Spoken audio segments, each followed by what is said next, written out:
Do you think that your success has actually made people turn against you? The bigger the star, the bigger the target. And the more popular I became, the more rumors that were created, none of which were true.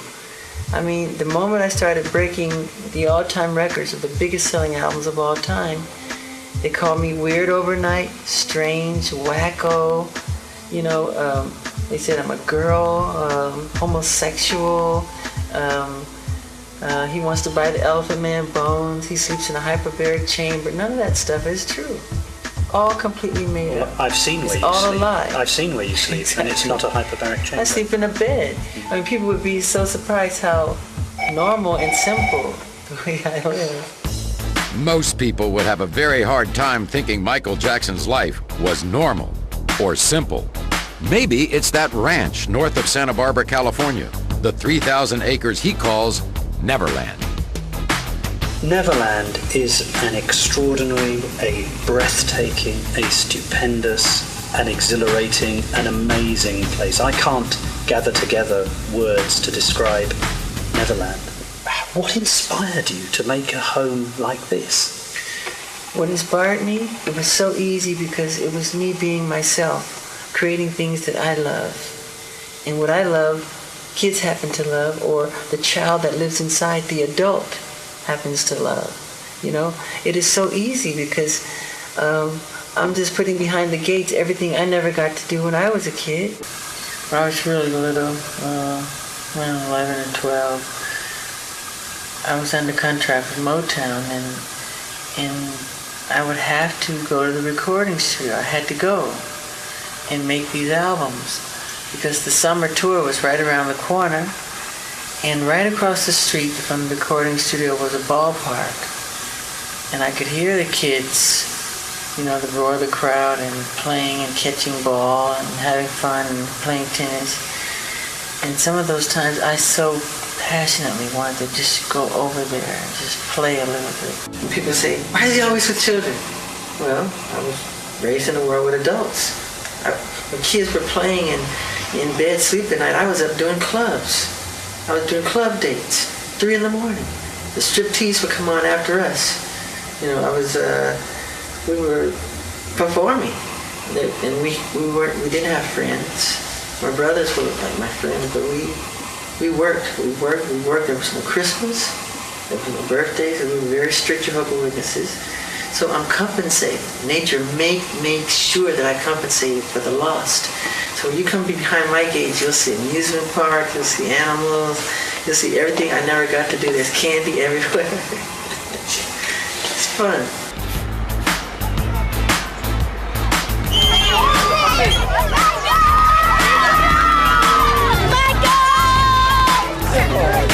Listen, kids.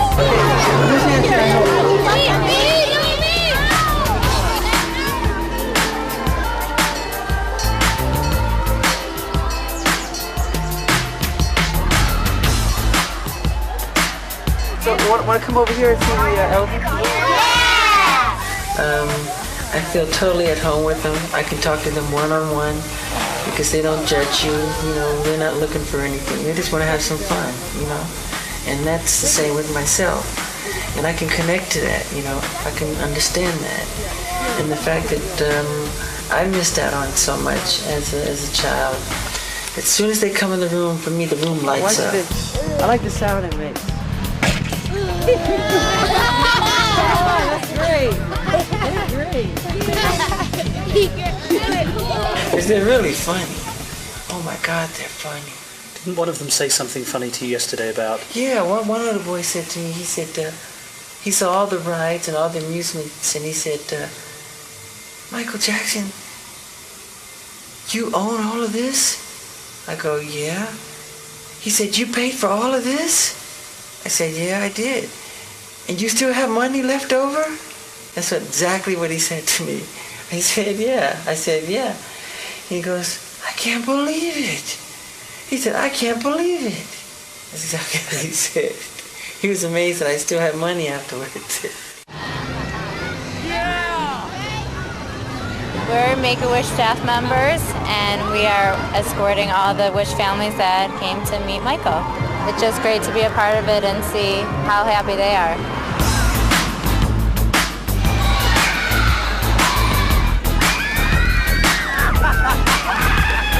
Everything is free, theater, amusement park, whatever they want to do, they can do it. But it's not free to you. It's cost you millions of Millions dollars. a year, yeah, millions. But you know, I get it all back when I see them smile. Sugar attack right now. Peter Pan.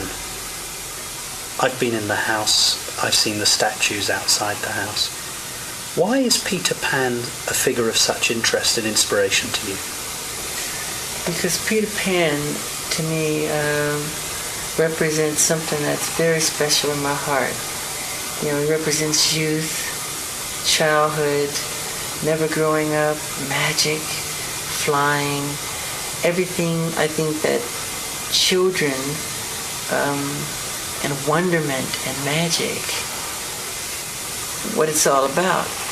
And to me, I just have never, ever grown out of loving that or thinking that is very special. You don't want to grow up. No, I am Peter Pan. Are you like a Michael Jackson? I'm Peter Pan, my heart. Do you think it would be true to say that you found friendship and inspiration in children that you haven't been able to find in adults? That's absolutely the truth. Really? Yes. Yes. I haven't been betrayed or deceived by children. Adults have let me down. Adults have let the world down. The problem is, you see, nobody actually comes Make this here and lighter. sees it. But I was here yesterday and I saw it. And it's Run off the nothing main, short something. of a spiritually Bit front heavy. kind thing. He does it all the time. I know, And but I've told him. A I know. lot of people see it, but They never talk say about it, and anything. I've said this to him, and what I've wanted to convey is those two things. And what we've had the privilege of doing this week is not only talking about the musical genius, but about what we saw yesterday, which was incredible. The woman you see has been Michael's makeup artist for over 20 years. Evie was saying, "What are you talking After about? listening to the glowing praise Bashir had for Michael in this interview, she had a very hard time believing he could call Neverland a dangerous place for children. I've never read about that. I didn't even... It's getting And worse. he does. I mean, I can't tell you. Get a bit I more know with him. Martin. We've been doing it. You never see anybody talk about that stuff. That What he pepper around a bit, so a bit. But when more on Martin. Michael's just talking... twist it but like when this. he's talking about the things that he's passionate about, it's obvious that it's in his eyes. Yeah, This is what's in his people heart. usually don't ask these questions. That's it. And if they do, they don't make it. They don't make it in the papers. They don't make it on the interviews. It's all the negative stuff. Stupid rumors. And they cut questions out, and they just Yeah, like that's they right. make it. She's That's why right. he doesn't even do interviews Can I anymore. do if we keep them honest They there, I twist reckon I'll everything. honest, From the moment I met him, I mean, I remember. How can people be so cruel? That I read an article and I It's was crying, and disgusting. he goes, It's disgusting. Well, we ain't doing that here. What's happened in the past is things have been taken out of context, twisted around. If I can help straighten it out, as much as I do not speak about my family, I will. Right now. When I was talking to Prince one day, he said to me that he didn't have a mother. You say you didn't have a mother. Yeah, I said, Prince, where's your mummy? And he said, I haven't got a mother. That's right. Did you tell him to say that? What do you think he means when he says, I haven't got a mother? Like you said, you didn't have a mother. My kids don't call me mom because I don't want them to. They're Michael's children. It's not that they're not my children, but I had them because I wanted him to be a father. I believe that there are people who should be parents, and he's one of them. And he is such a fabulous man and such a good friend, and he's always been there for me, always, from the day I met him. I could do something for him, and this is what I wanted to do. She's a wonderful person, too. She knew that Michael Jackson loves children. Yeah. And she knew that Michael Jackson wanted children. That's why. And she was... You need to be a daddy. Right. She said you needed to be a daddy. More than she needed to be a mother. Yeah. She wanted to do that for me as a present. The first two Crystal Paris from Debbie, which was natural conception. You had sex with Debbie. Yes. I know that's difficult for me to say because you're so embarrassed. But you actually had sex with her. You conceived those children. Yes. So this mother carries both children for 9 months in her body, and she gives birth to them, and she prefers that they have nothing to do with her. But it's hard when you're an entertainer, you know. It's hard to have a marriage, and I mean, one day I'll be married again, but it's too soon. I went through 2 tough divorces. So I'm married to my fans. I'm married to God. I'm married to my children. I'm married to life. I don't want people seeing me, because the press they can be very mean. I don't want them to grow up psychologically crazy because of the evil things they could say to them. I want them to be normal. That makes sense, doesn't it? Yeah. Right? It does. It does. Take, for example, what happened in Germany, where there was a huge outcry, and you suffered a great deal of negative comment in the press. Yeah. Was there no one in your group who said, Michael, even though you're not going to damage your child, and you would never harm your child, but Michael, if you dangle blanket over a balcony, you are going to be severely criticised? No, because... Was there no one in the room who would say, Michael, don't do it? My governesses were up there. And they didn't say no? No, because I was holding that baby strong, hard, tight. No, that's exactly what I'm saying, though. You know, and I know better. And I've seen... You know better. People that flip their kids up in the air and do somersaults and catch them. And, you know, I get caught up in the moment. It's holding on tight. Just let them give a wave. And, but... and it happens for like 2 seconds, but when it gets on the news, they slow it down, they don't show the crowd, it makes me look like I'm this eccentric idiot dangling his baby over a balcony like a nut. One of the things that I noticed about you over the last year is your relationship with your children. And I have to say to you, and I didn't know you before, and you haven't put on a front, your relationship with your children is spectacular. I love them. And in fact, it almost makes me weep when I see you with them, because your interaction with them is just so natural, so loving, so caring. Thank you so much. And everybody who ever comes into contact with you knows that. I'm crazy. I would die for them. I mean, I'm crazy about them. And I tell them. I look into their eyes every day. I make sure I do it. I say, look at me. I say, I love you very much. In the eyes. What they actually say to you is they love you and you say, I love you more. That's what you say every single time. Say that, right? That's your phrase, and I've heard it. I've heard it once. I've heard it a million times. Yeah, and they say such sweet things sometimes. Like, and I didn't tell them to say it. They say it all the time. Like Prince will come to me and say, Daddy, thank you for giving me a brother. All the time. You know, parents will say that too. Thank you for giving us a brother. You know, and I would like to have more children. Where is Bubbles now? Bubbles is, he's with a caretaker with like 40 to 50 other chimps, because chimps, they get to an age like teenage kids do, where they want to challenge their parents. Like if your father tell you to do something, you go, why? Why do I have to do it, Dad? And chimps are very much like that too. They'll challenge you, and it can become dangerous in a way, you know. And if they get angry with you and decide to take you on, it's no match. I mean, they're very, very strong. If they can take your finger off, they're very powerful. But while Bubbles was living at Neverland, Bubbles, the other animals, and Michael were virtually inseparable. Many people made fun of me with my animals, you know. If I come home from a hard day at the studio and I come home to my deer or my chimps, and I can hug them and they don't ask you anything, they don't complain, you know, they don't gossip. They just want a hug and some love and get on with it. You know, where's the pizza? Whip out the ice cream. Because the chimps, they love snacks. And, you know, they run around and they help me clean the room and they help me fix up things, you know, and their DNA is literally identical to ours if you look in the microscope. And they're amazing. Chimps would help you clean the house? Yeah, they help me clean up my room. They help me dust.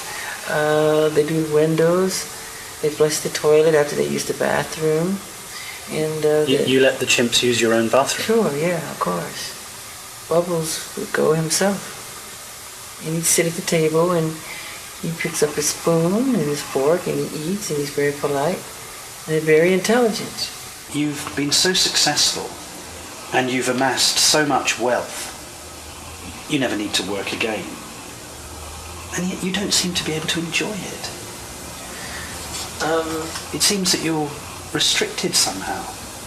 I enjoy it through my children. I enjoy it. But I'm talking about you. You just don't seem to enjoy it. Enjoy what? Enjoy your success. Enjoy your wealth. It's hard to... I can enjoy it behind my gates. But I can't go out and enjoy it because it becomes work all over again.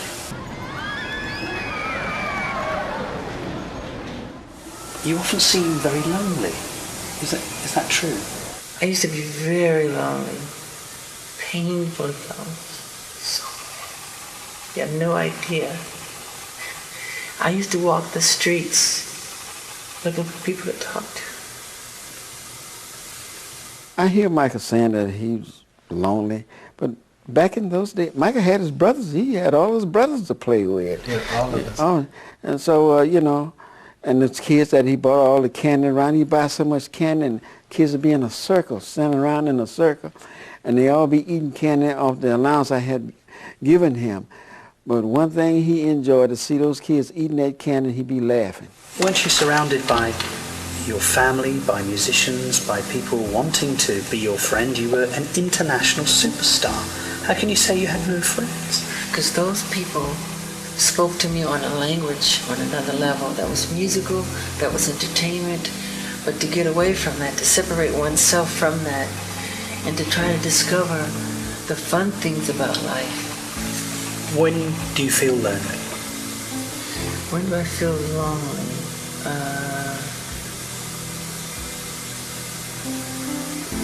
I mean, I can be, you know, usually in hotels when there's thousands of friends chanting, you're out in the street, and they're using sleeping bags and they're chanting how much they love you and everything, and you can't get out, you feel trapped inside, and you just cry, you feel lonely, you know? And there's all that love out there, but still you really do feel trapped and lonely, that you can't get out. And if you go to a bookstore, if you go out, if you go to a club, which I don't like clubs, you know, every book you buy, they want to know, why are you buying this? Why is Michael Jackson buying this? Why is he reading this? Or you go to the club, as soon as you go in there, every song is my song, as if I want to hear my music. And everybody starts chanting for me to dance. So it becomes a show all over again. So you can't go anywhere. So wherever you go, you know. That's not much of a life, is it? I know, it's difficult. And I don't want to complain like I'm complaining, because it comes with the territory, but I don't think people understand the other side that comes with it. So they're so quick to call you strange and weird, but it's almost as if you're forced to be different, because it's not normal life, you know? I can do the normal things, go to the store and buy a piece of bread, a piece of candy or something. He can't do that. So that would cause you to become a recluse or to sort of be withdrawn. Do you not sometimes wish that you could go to the local store and of course buy yourself some food and come back, or go to a bar? Of course, I want to go to the market, like one of those markets, and take one of those carts and throw some food in there and go down the aisle. I would love to do that. Can you do that? No, of course not. Of course not. I tried, and the whole place stops, you know, and everybody's chanting and getting your autograph, and it's hard. It doesn't work. I like going inside, and that's the same thing as performance. You can tell right away when an artist, because you can read it on her face when she's dancing. She's counting 1 and 2 and 3 and 4 and 5 and 6, and you can see it. But that's the wrong concept for dance. Dancing is about feeling, not about thinking. So when they count, they're thinking. You should become the bass, become the drums, become the guitar and the strings. You just become a oneness, you know? I love performing. But that's not... I wish I could sleep on stage. But that's not Michael Jackson the person.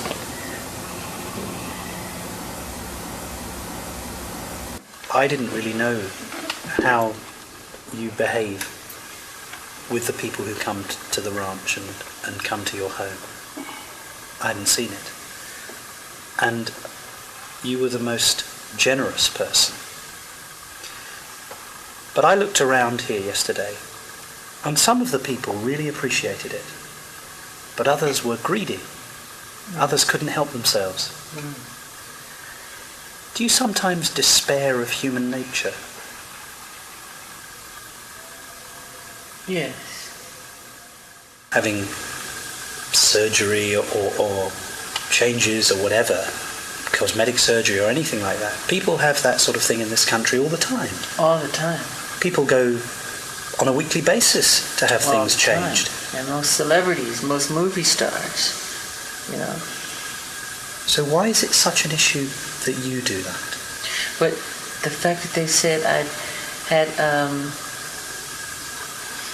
like I'm overly obsessed with it, is not true. That's not, the things they've said that I've done are not true. I haven't had my eyes done. I haven't had my cheekbones done. I haven't had my lips done. I haven't had my chin done. That's a lie. They just go too far.